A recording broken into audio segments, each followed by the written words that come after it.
జనసంద్రంగా మారిన మేడారం.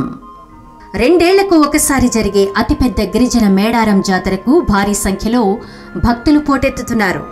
భక్తులు సమ్మక్క సారలమ్మలను దర్శించుకోవడానికి రాష్ట్రం నలుమూలల నుంచి మేడారం చేరుకుంటున్నారు. ముందస్తు మొక్కులు చెల్లించుకునేందుకు వనదేవతల చెంతకు భక్తులు తరలివస్తున్నారు. ఆదివారం సెలవు కావడంతో భక్తుల రద్దీ పెరిగింది. తెలంగాణ కుంభమేళాగా పేరుగాంచిన మేడారం సమ్మక్క సారలమ్మ జాతర ఈ నెల 21 నుంచి ప్రారంభం కానుంది. జాతర తేదీ సమీపిస్తున్న నేపథ్యంలో ప్రభుత్వం ఏర్పాట్లు ముమ్మరంగా సాగుతున్నాయి. ఛత్తీస్గఢ్, మహారాష్ట్ర, ఒరిస్సా రాష్ట్రాల నుంచి సైతం భక్తులు వస్తున్నారు.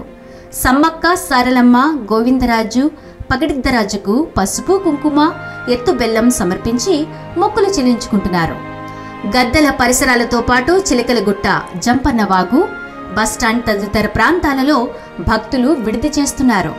ఫిబ్రవరి 21 నుంచి 24 వరకు ఈ జాతర కొనసాగనుంది. అప్పుడు రద్దీ ఎక్కువ అవుతుండటంతో ముందుగానే అమ్మవార్లకు మొక్కులు చెల్లించుకుంటున్నారు భక్తులు.